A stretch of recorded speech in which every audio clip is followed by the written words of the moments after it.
Hello students, now the next topic is how rainbow formed, and this topic is very important in terms of CBSE question papers. So let's start looking into this topic. Rainbow कैसे form होता है? सबसे पहले तो मैंने एक flow chart बनाया है जिसमें आप इजीली जो होगा इन टर्म्स ऑफ अगर आपने अपने आंसर्स को राइट करना हो तो भी बहुत इजी हो जाएगा. सो देख लेते हैं रेनबो कैसे फॉर्म होता है. ये पहली बात तो ये कि ये नेचुरल फिनोमेना है. ठीक है. देन ये कब फॉर्म होता है? जब रेन के बाद जब रेन ड्रॉप्स एटमॉस्फेयर में प्रेजेंट होते हैं और इन रेन ड्रॉप्स पे जब सनलाइट पड़ती है तब हमारे पास ये ब्यूटीफुल पैटर्न ऑफ कलर्स आता है. नेक्स्ट इज ये कंबाइंड रिजल्ट है रिफ्लेक्शन का, रिफ्रैक्शन का एंड डिस्पर्शन का. रिफ्लेक्शन आपको पता है बाउंस बैक कर जाना. रिफ्रैक्शन का भी आपको पता है मीडियम को पास कर जाना. एंड डिस्पर्शन का breaking off white light into 7 colours. तो ये 3 फिनोमेनाज मिलके जो है हमारा रेनबो बनाते हैं. Next is always formed in the direction opposite to the sun. अगर आप ये डायग्राम देख पा रहे हैं ये सनलाइट आ रही है. सनलाइट ने क्या किया? सनलाइट ने ये जो ड्रॉप है ना अभी एक्ट लाइक प्रिज्म, ये प्रिज्म की तरह एक्ट कर रही है. जैसे आपने देखा था ना प्रिज्म में होता था लाइट आती थी और स्प्लिट कर जाती थी 7 कलर्स में, इसी तरह यहाँ से होगा, यहाँ पे भी होगा. सनलाइट आ रही है, देन क्या होगा? रिफ्रैक्ट हो गया.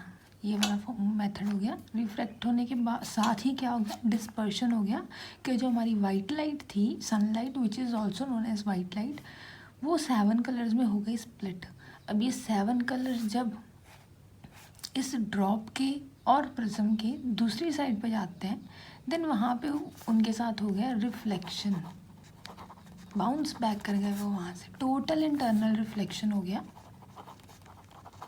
अब वहीं से लाइट्स जो है रिफ्लेक्ट बैक करके और प्रिज्म में से जब बाहर आई तब वो ब्यूटीफुल कलर्स जो है वो बाहर आए इस डायरेक्शन में. तो ये देखिए हो गया ना opposite to the sunlight direction. इसलिए यहाँ लिखा है कि जो रेनबो होता है वो हमेशा opposite direction to the direction of sunlight जो है वो फॉर्म होता है.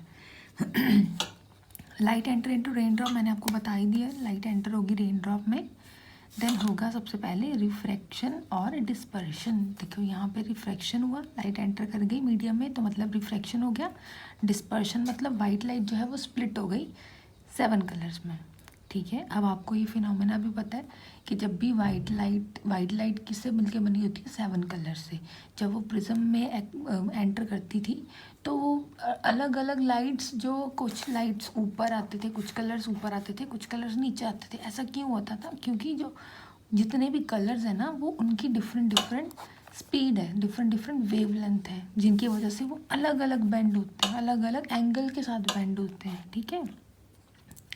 Due to dispersion and internal reflection, यहाँ पे दोबारा से यहाँ पे डिस्पर्शन हुआ था, यहाँ पे इंटरनल रिफ्लेक्शन हो गया जिसकी वजह से हमें या ऑब्जर्वर जो यहाँ पे खड़ा है उसे बहुत सारे कलर्स जो हैं वो नज़र आए. यहाँ पे आपको ये याद रखना है कि सनलाइट जिस डायरेक्शन में आ रही है रेनबो से ऑपोजिट डायरेक्शन में फॉर्म होगा. Thank you.